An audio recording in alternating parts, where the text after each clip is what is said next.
What's up, everyone? This is James at Locking the Value talking to you today about the wonderful world of crypto. It's been a brutal September. Everything is just taking hit after hit after hit. Polkadot down 21.8% in the last 7 days. Binance Coin 22.4% down last 7 days. Chainlink is actually at $9. Did anyone expect that to happen? Tezos, Cosmos, it's Yearn Finance 34.5% hit. Aave is about another 30, it's about 30% as well. Aave 30.5.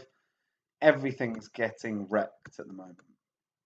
And it is what it is. Look, September's going to carry on like this, I think. It's going to be a tough month. If it doesn't, it'll be great to see some greens. I don't think any of us like seeing our positions lose thousands in a day, but we've got to acknowledge that this is going to happen in a bull market. We've also got to be aware that we've got a year. In a year's time, maybe even 18 months, we're going to be in great positions because all of us are early adopters. And what we've got to do is look at these situations as this is an opportunity to strengthen a position. And we know this. So, Yearn Finance and Aave both down really 20-ish% today. If the market pumps back up tomorrow, you're going to make a big profit back straight away because DeFi pumps hard when the market restarts. Chainlink at $9, that's a great position to get Chainlink. I didn't think it would drop below 10 again. But yeah, it's been brutal. It's been brutal. There's no arguments. Now, I'm going to talk about a couple of things. Firstly, I'm going to talk about yield farming, and I'm going to talk about being careful with yield farming effectively.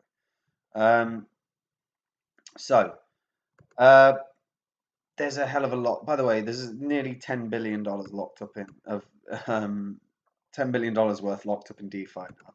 DeFi is continuing to pump.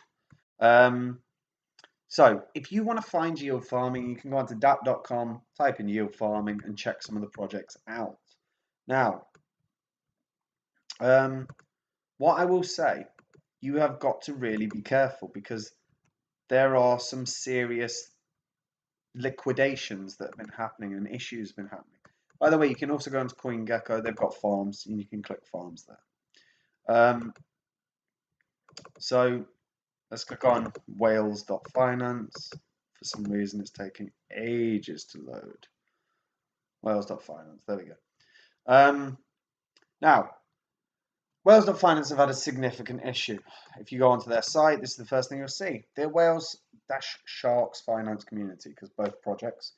We really apologize for getting you into so much trouble. Our project, Jesus, all of them loaded at once, right? I must have multiple clicked.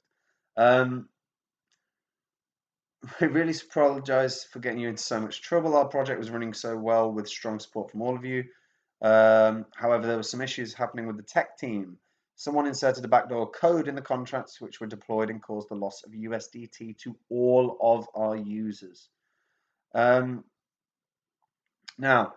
to be fair to this community, the team are working to get refund procedures in place and refund the community. So I'm not hammering them. I'm not slagging them off. Fair play to them because they could have just cut bait and ran. But it's something you've got to be wary of. This yield farming, and I have said it for a while. Yield farming there's a lot of upside and there's some serious risk. But this was built on Tron, and I do like Tron because I'll tell you, I have been yield farming for about a week. I had a few $100s to work with, and I wanted to see how bad it was on Ethereum effectively, like dealing with fees.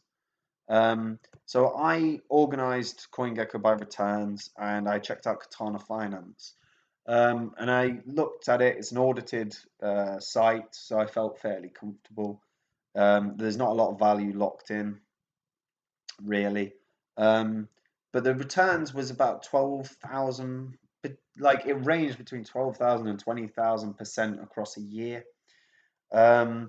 So I did this for a week before I pulled my cash out, just to see what the distinction is in terms of money gained compared to the fees for, purchasing Katana on Uniswap, uh, setting up a liquidity pool, the transaction fees for that, accepting Katana Finance to access the MetaMask, um, claiming the Katana that was farmed, um, swapping the Katana, selling the Katana back for Ethereum, and then seeing what the profit was. And I had about $300 to work with. I did it for about a week.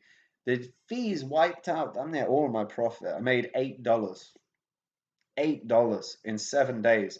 And what it was actually, it was meant to be working out at about $8 a day, roughly, from what I invested.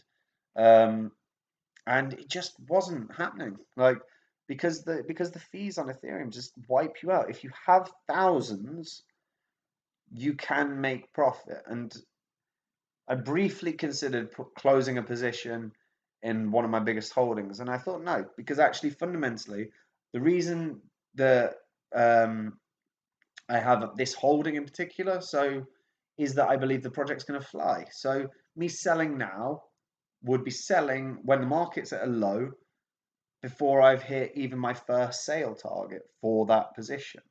And it just, I don't, unless you have so much money that you can just do that and risk a few thousand. Yield farming on Ethereum is not the way to go. And the question is which crypto, which blockchain is going to be able to do something with it. I honestly think that Tron could have a real push at this. Tron's fees are very low.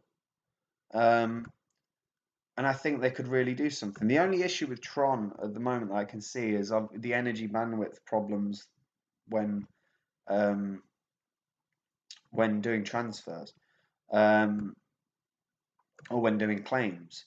But I think there's potential, and another blockchain has to try and take up this yield farming mantle, because it's just terrible on Ethereum because the fees are just too high.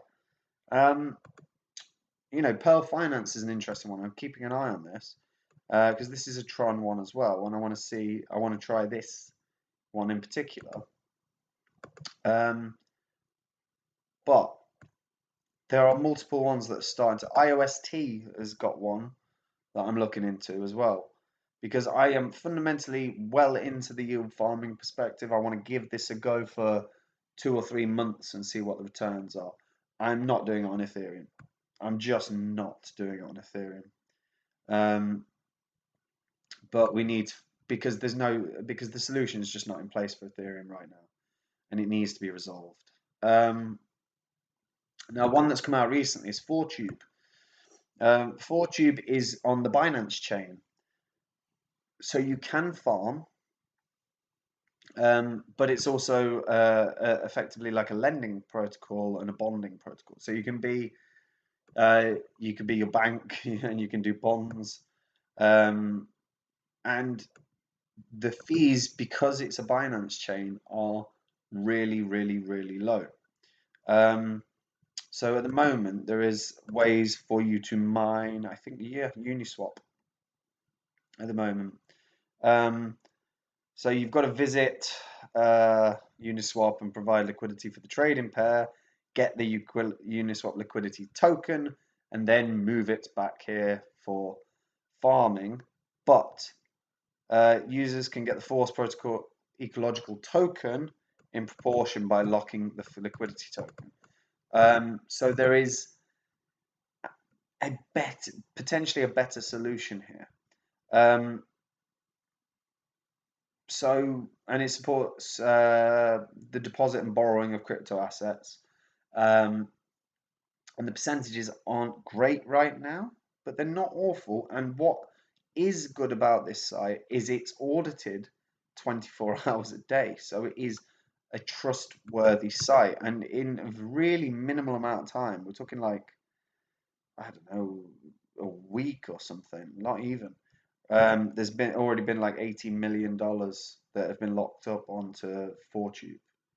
And like I say, the percentages are far lower than a normal yield farming where you're going to see thousands of percent in a year, but it's a more trustworthy site where you're not gonna, you're not gonna have some some backdoor code that allows people to exploit and steal.